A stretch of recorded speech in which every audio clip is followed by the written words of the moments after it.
Merci d'être avec nous et bienvenue à cette session d'information sur Congo 26 Télévision. Voici les principaux titres. Sayo, un quartier de la commune Moulekera, dans la ville de Beni au Nord Kivu, se remet du choc causé par les attaques meurtrières des terroristes ougandais ADF ayant fait plus de 50 morts. Les activités reprennent progressivement sous la garantie de l'armée dont le travail est salué par la population locale. Plus question des visas entre le Tchad et la RDC, c'est l'une des retombées de la visite du président Félix Tshisekedi à Djamena. Et puis au Kenya, ça chauffe, la mobilisation anti-gouvernementale a tourné au chaos. Une vingtaine de personnes tuées dans les manifestations contre une loi sur les taxes. Le président Ruto, en difficulté, peine à convaincre la population. Bonsoir. Je viens de l'annoncer, il y a reprise progressive des activités à Sayo, un quartier de la ville commune de Moulekera, ville de Beni au Nord Kivu, après les attaques meurtrières ayant causé plus de 50 morts, une attaque par des ADF. Sur place, le travail de l'armée est salué par la population locale. Retrouvons notre correspondant à Beni, Bantou Kabale, de retour de Sayo.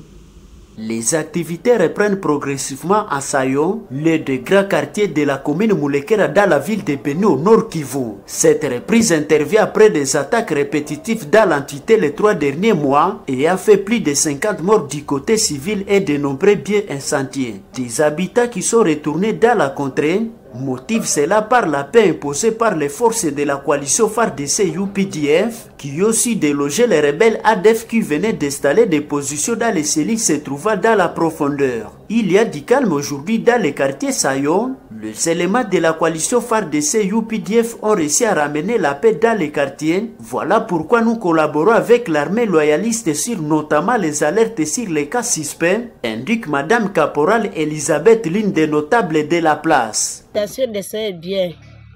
Nous vivons aussi bien avec nos soldats. La population commence à rentrer dans ces quartiers.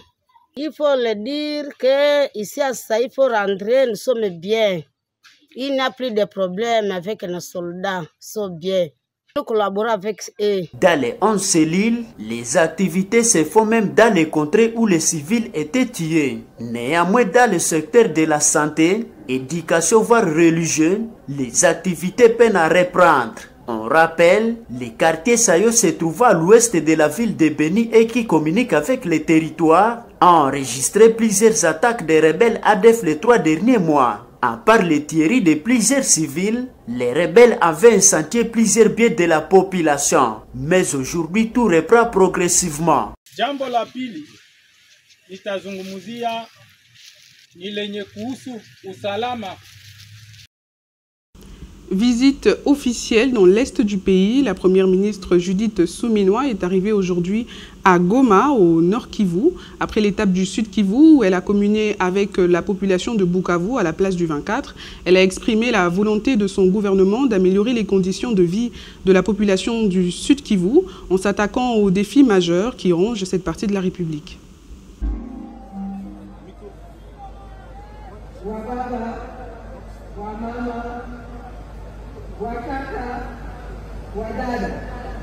C'est au cours d'un meeting tenu dans la ville de Bukavu, à la place des 24, quelques heures avant son départ pour la cité d'Uvira et les territoires de Walungu, toujours dans la province du Sud Kivu, que Judith Suminwa Tuluka a rassuré la population sud-kivusienne de l'engagement de son gouvernement de relever les défis sécuritaires, routiers, scolaires et d'infrastructures en vue d'améliorer tant soit peu la vie sociale dans ces coins de la République démocratique du Congo. La première ministre l'a dit portant la casquette de femme, mère et grand-mère, promettant ainsi des solutions aux problèmes de filles et fils du Sud Kivu. Tout d'abord, je voudrais à vous tous, la population de Bukavu, vous remercier pour l'accueil. Depuis ce matin, je suis arrivé à Kaboul. Tout le long de la route pour arriver juste ici, ça a été la guerre, ça a été la joie, et vraiment à ça qui parle. La chef du gouvernement et quelques ministres qui l'accompagnent ont fait le déplacement du camp des sinistrés de l'incendie du quartier Niamougo pour une assistance. Un acte salué par la population de ces coins du pays. La tâche demeure hardie au regard des attentes et promesses faites, mais la moindre dose de volonté politique peut tout surmonter. Les forces armées de la République démocratique engagées dans des opérations en Ituri sont plus que déterminées dans l'accomplissement de leur mission. Des dispositions importantes sont prises selon un communiqué du commandant des opérations du gouverneur militaire de l'Ituri, le lieutenant-général Luboya Kachama Johnny. La justice est mise à contribution pour poursuivre les auteurs des crimes et leurs complices. Le déplacement suspect est avéré de Thomas Lubanga est aussi dénoncé dans ce communiqué dont voici l'intégralité. Attaque sur le convoi humanitaire. Le 21 juin 2024, dont le personnel a été dépouillé de fond en comble par la milice Codeco. Il est à préciser que l'effet de s'attaquer aux humanitaires constitue un crime de guerre. En outre, le groupe armé Zaïre a instauré un système de distribution forcée de jetons de 5 000 francs par ménage au centre de Tchomia, groupement portant le même nom, chef-lieu de Bahema Banyuagi, territoire de Djougou, où s'est rendu M. Thomas Lubanga sans contacter le gouverneur de province. Vous vous rappellerez que ces comportements avaient valu à son temps l'enlèvement de ces derniers par la milice Codeco.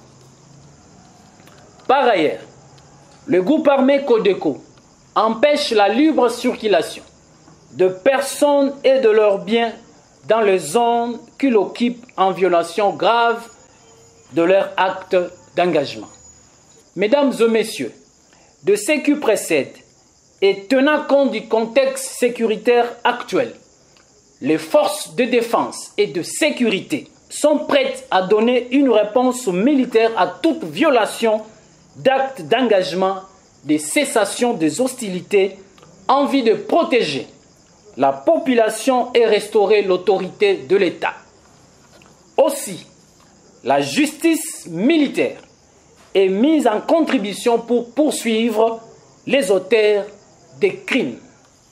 Fait à Bunia le 24 juin 2024, Luboya Kachama Johnny, lieutenant-général.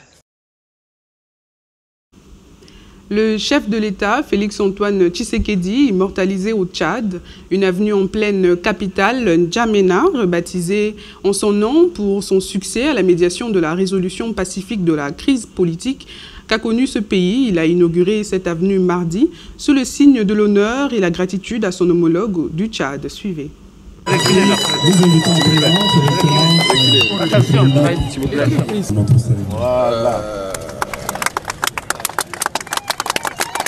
Merci à mon frère et homologue, le président Mahamat Idriss Déby, et à travers lui, à tout le peuple tchadien, qui restera à jamais dans mon cœur et dans mes souvenirs. Vraiment, grand merci et je glorifie le Dieu éternel pour avoir permis une telle circonstance. C'est un grand honneur. De leur vivant, on n'a jamais honoré beaucoup de chefs d'État de cette manière. Et c'est vraiment un grand moment pour moi et dans ma vie.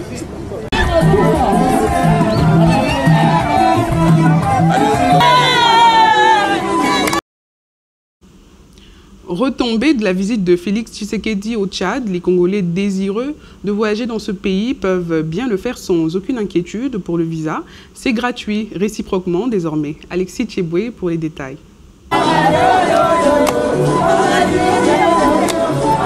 C'est l'une des retombées de la récente visite du président de la République en République du Tchad. Félix-Antoine Tshisekedi Tshilombo a déployé d'intenses activités en N'Djamena, débuté le lundi 24 juin par une élévation à la dignité des Grands Croix dans l'ordre national du Tchad, suivi de l'inauguration mardi 25 juin d'une avenue rebaptisée en son nom au cœur de la capitale tchadienne pour honorer son implication comme facilitateur de la CEEAC dont la résolution pacifique de la crise politique au Tchad. Le chef de l'État congolais et son homologue tchadien se sont entretenus pendant plusieurs heures. Un tête-à-tête qui s'est soldé par la signature des 3 accords de coopération entre les 2 pays. L'accord cadre de coopération globale, accord d'exemption de visas réciproques pour les citoyens de chaque pays et un accord pour des consultations diplomatiques régulières. Il s'y est de signaler que la grande commission mixte RDC-Tchad va se réunir très prochainement à Kinshasa. Félix Tshisekedi a aussi invité le président Idriss Déby à effectuer une visite officielle en République démocratique du Congo.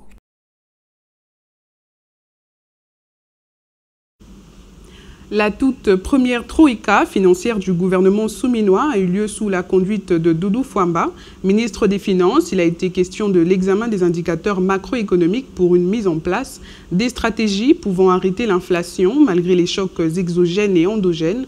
Autour de la table pour cette rencontre, le ministre du Budget et son vice-ministre, la gouverneure de la Banque centrale du Congo, le conseiller spécial du chef de l'État en charge des questions économiques, la vice-ministre des Finances. La Troïka appelle à la rigueur et la rationalité dans l'amélioration de la qualité de la dépense. Suivez Doudou Fwamba dans ses propos sélectionnés par Ebenezer Bouanga. Nous avons passé en revue la situation du cadre macroéconomique, les différents indicateurs macroéconomiques, les taux d'inflation, les taux d'échange. Nous avons constaté ensemble qu'il y a eu un resserrement de la politique monétaire sur le plan international. Les politiques restrictives qui ont été édictées par les différentes banques centrales ont contenu les pulsions inflationnistes qui étaient sur le marché. Et les taux d'inflation aujourd'hui, la moyenne est projetée à 3,5% sur le plan international et une croissance qui est projetée à 3%. Sur le plan intérieur, nous avons évalué la situation de ces indicateurs. Nous sommes arrivés à la conclusion que nous avons en projection et en glissement annuel un taux d'inflation qui est autour de 21%, avec un taux de dépréciation de notre monnaie qui tourne autour de 6%. Des mesures ont été proposées, notamment les renforcements des indications qui ont été données par le chef de l'État, son Excellence Monsieur le Président de la République, Félix Antoine Tshisekedi Tshilombo, dont notamment les non-paiements au guichet de la Banque centrale du Congo, mais également d'autres mesures, notamment la coordination des politiques monétaires et politiques budgétaires entre le gouvernement et la Banque centrale du Congo. Déjà désormais, des décisions majeures ont été prises, notamment la reprise des réunions du comité technique de PETER, mais également l'arrimage du plan de trésorerie de l'État sur le niveau de la liquidité du marché bancaire. Plus de mesures de supervision de ces marchés ont été recommandées à la Banque centrale et plus de rigueur et de rationalité dans l'amélioration de la qualité de la dépense ont été recommandées au gouvernement de la République démocratique du Congo via le ministère des Finances. Voilà l'essentiel des mesures qui ont été abordées et d'autres à venir. Les équipes ont été instruites pour que le travail commence et que nous maintenons les gaps pour essayer d'indiquer ces pulsions inflationnistes qui sont sur le marché et préserver le pouvoir d'achat de notre population. Les élus de la province du Kasaï oriental plaident pour la relance de la minière de Bakwanga, MIBA. Ils sont allés voir le ministre du portefeuille, Jean-Lucien Boussa, lundi dernier pour que l'État congolais paye la somme de 50 millions de dollars à cette entreprise afin de lui permettre de se relancer au profit de la population. Plus de lumière sur cette rencontre avec le député Ngoïka Sanji, porte-parole de ce caucus. Il est au micro de Donen Bouyi. Il est vrai que le gouvernement de la République décaisse chaque mois 1 million de dollars en faveur de la paye des travailleurs. Ce qui est une bonne chose, mais notre crainte est que l'État congolais, qui a la créance de la MIBA d'ordre de 50 millions, ne puisse décaisser cet argent uniquement pour la paye des travailleurs, alors que l'argent peut servir de relancer les activités de l'entreprise. C'est comme ça que nous avons demandé à son Excellence, Monsieur le Ministre, de faire en sorte que, de s'impliquer pour que l'on puisse décaisser cet argent, 50 millions, pour permettre la relance des activités de la MIBA. Bien sûr, sur un plan de relance convenu entre élus, forces vives de la province Kasaï-Orientale, comité de gestion, afin de produire un plan sur lequel l'argent là qui sera décaissé doit s'asseoir. Dans le domaine de la santé, 8 cas de variole du singe, connus également sous le nom de monkeypox, sont signalés dans 3 zones de santé. Cette maladie déclarée dangereuse et extrêmement contagieuse pour les professionnels de santé. Le gouvernement du Nord Kivu invite la population de Goma et ses environs à respecter strictement les mesures appropriées. Reportage de notre correspondant Primo Pascal Roudaïgoa. Selon le message du gouverneur du Nord Kivu rendu public par son conseiller principal en charge de la santé, c'est au cours de ce mois de juin qu'un cas de la variole du singe a été constaté dans la zone de santé de Goma, 2 cas dans la zone de santé de Karisimbi et 5 cas dans la zone de santé voisine de Nyiragongo. Que peut-on retenir de cette maladie? Madame Priska Luanda Kamala explique. Tous, nous devons savoir que le Mpox, jadis appelé monkeypox, est une maladie dangereuse causée par un virus d'origine animale qui est évitable. Il se transmet principalement par contact direct de l'animal malade avec ou sans signe à la personne non malade, de la personne malade à la personne non malade. Elle se transmet également par contact sexuel et la mère malade peut contaminer son enfant pendant la grossesse. Le Mpox se manifeste chez les humains par une forte fièvre d'apparition brutale, des éruptions cutanées avec des lésions remplies de liquide et de pus qui finissent par dessécher et former des croûtes. Ces lésions débutent au niveau des paumes de main et les plantes des pieds et peuvent même se généraliser sur tout le corps. Le gouvernement provincial du Nord Kivu, en collaboration avec l'OMS, l'UNICEF et les autres partenaires de santé, ont mis en place une série de mesures de prévention que toutes les couches de la population doivent observer. Pour la protection contre le Mpox, nous recommandons à tous de respecter les mesures suivantes. Éviter tout contact physique et ou sexuel avec toute personne qui présente les signes de Mpox ou toute autre excrétion ou liquide provenant des personnes malades. Sang, urine, sel, salive, vomissure, sueur et sperme. Éviter tout contact direct avec l'animal domestique ou sauvage malade ou son produit. En cas de contact avec une personne ou animal suspect de Mpox, lavez-vous immédiatement les mains avec du savon ou la cendre, puis rendez-vous au centre de santé les plus proches. Chers professionnels soignants, devant tout malade qui vous consulte, vous devez porter les équipements de protection individuelle et respecter les mesures de prévention contre les infections dans votre formation sanitaire pour votre protection et celle de la population. Dans le secteur de la justice, on annonce pour bientôt la construction des cachots et autres lieux de détention pour améliorer les conditions de vie des détenus à Kinshasa. Cette annonce est du ministre de la Justice et garde des Sceaux, Constant Moutamba. C'était lors de sa visite au commissariat provincial de Kinshasa, mardi 25 juin. Steve Boniemé pour les détails. C'est en inspectant les installations du commissariat provincial de la police de Kinshasa, qui abrite quelques cellules de détention, que le patron de la justice congolaise a déploré les conditions de détenus. Ceci explique son regard particulier porté sur le cachot et les conditions de détenus, souvent décrits par les différents rapports des organismes, structures et associations de défense des droits humains comme lieu de la mort à grands pas. Une visite claire de son Excellence, Monsieur le ministre d'État, ministre de la Justice. Il nous a surpris dans le bureau. C'est dans le cadre de ses attributions. Et nous avons profité de l'occasion pour lui montrer ce que nous faisons en matière de détention. C'est dans le respect des droits de l'homme. Nous avons profité de cette occasion pour qu'il puisse visiter nos cachots et les conditions sanitaires, car depuis son arrivée, il a donné un ton. Et dès lors, on a trouvé qu'il fallait commencer à aménager les endroits d'aisance pour les détenus. Il a eu à voir que nous sommes en plein chantier. Et je pense que nous aurons toujours besoin de lui pour l'accompagner.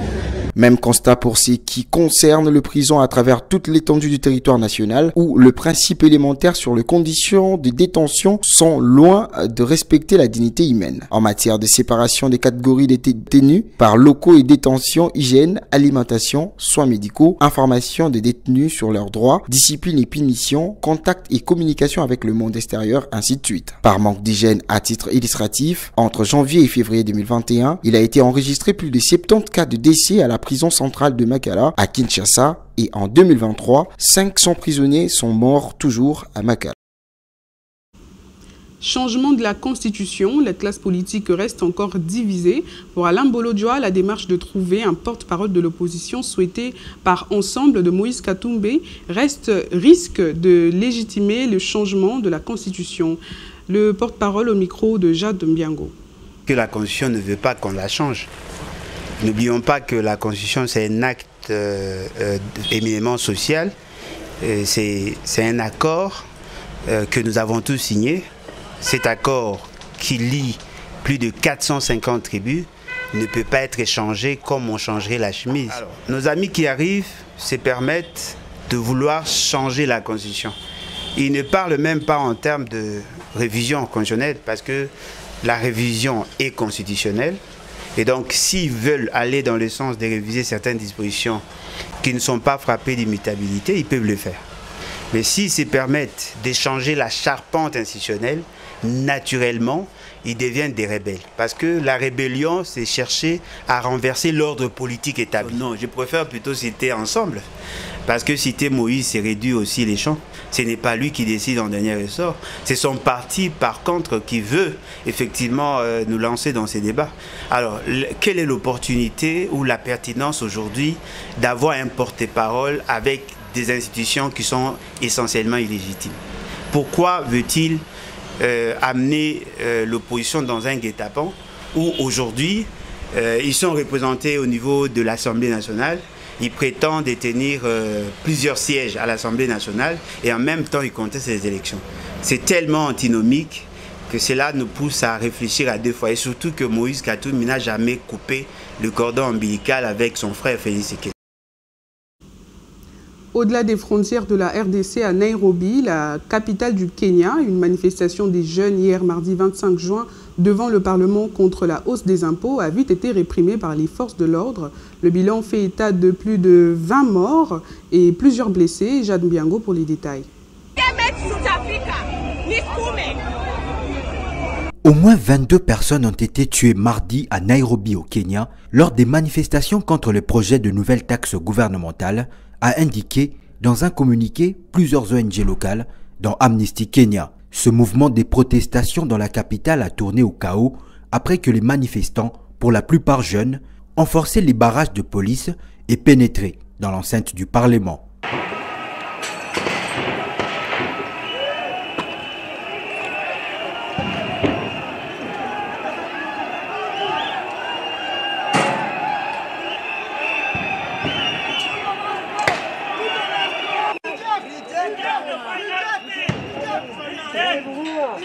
La capitale est calme ce mercredi matin, mais dans les rues, on note encore une forte présence des forces de l'ordre et beaucoup d'écoles sont restées fermées. Voulant apaiser cette tempête, le président William Ruto prévoit des discussions avec la jeunesse.